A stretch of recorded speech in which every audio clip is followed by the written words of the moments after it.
Okay, in this third video about Great War in Europe, we have a look at the Eastern Front. It's the second turn, no, it's the first turn, the end of the first turn. And this is now the new position of the Austrian troops at the Russian front. They retreated nearly overall 1 hex to shorten the line because they lost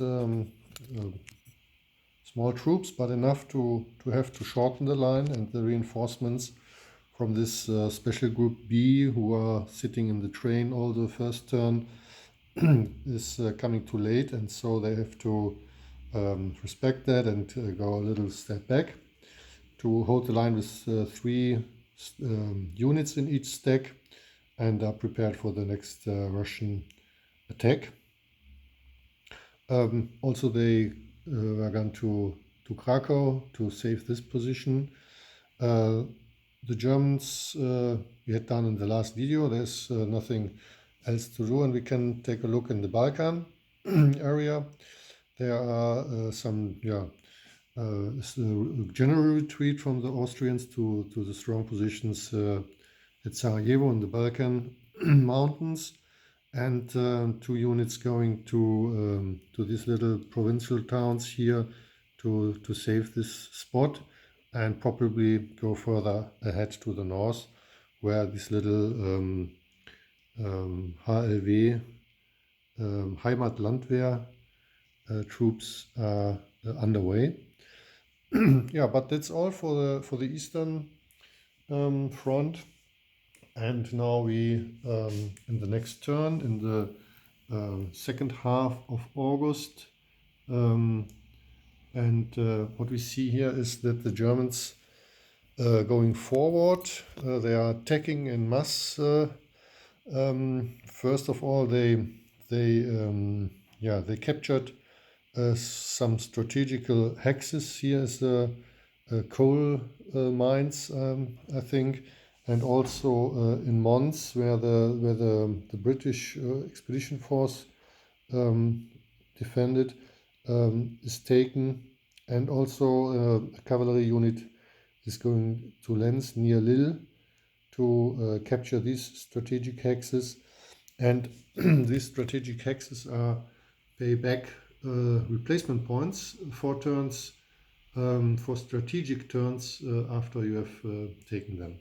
So this is one effect, and the other effect is, as I said, the Germans trying a different approach from my last games, and they try a lot of low odds attacks, 2 to 1, 3 to 1.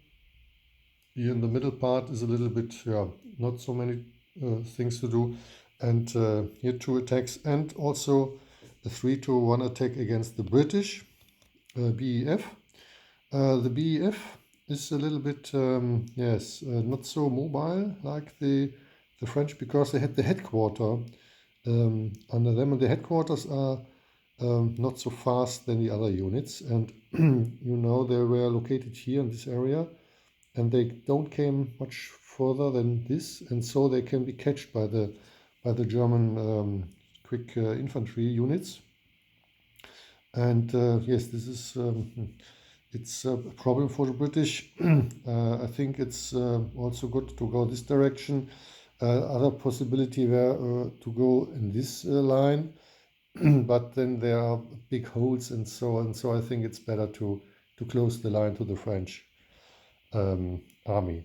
Yes, and in Maubeuge is the French fortification units trapped and encircled. And here in the south are 3 units nearby Antwerpen to hold the Belgians in there. The Belgians can move out in the next turn, and yes, after this turn is the strategic A turn, and then I have to decide as Central Powers if I would like to switch the initiative. And yes, when I do this, then the Allies have the double turn in the west, and the Germans, Central Powers, have a double turn in the east.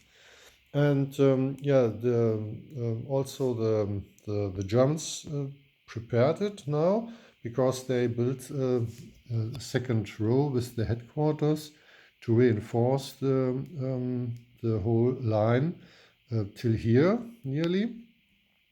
So that if there's a breakthrough with the French troops, he can respond. But in this area here, he cannot really respond to a breakthrough. And yes, this is depends how this will work in the end. How are the French counterattacks work and so, or the British counterattacks, or even if there are any counterattacks, I don't know.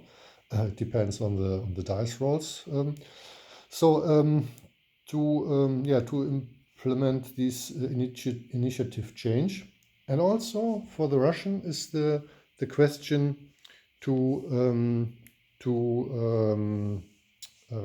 yeah, to think about this initiative change, this possibly, because yeah, the German army is sitting here, and as I said before, it's a powerful army. They don't have to fear about the Austrians, but a lot about the Germans. And if the Germans going out and taking yeah, some places like Warsaw or the Lodz, then it could be troublesome for the Russian player. And so you have to plan defensively, I think, in this situation, not so much in the offensive. The Austrians, as I said, are well suited in their positions. So, and yeah, normally I had to do the movement first on this side and then the attacks on the other side. And yeah, I'm thinking about to do it really because yes, the attacks could be yeah worse for the German if they roll a lot of 1 and 2s. Then there is probably no initiative change. And if they roll very well, then the chance is very high. And so, yeah, if the Russian now what comes with initiative change, then he will like to react another way. So I think it's the best to make the Russian movement first, and of course the Serbian movement first, and then roll the dice together. Okay, this is so it's only a short video, but nothing. Yeah, it's not a problem. Bye bye. See you next time with the Russian steamrollers going on.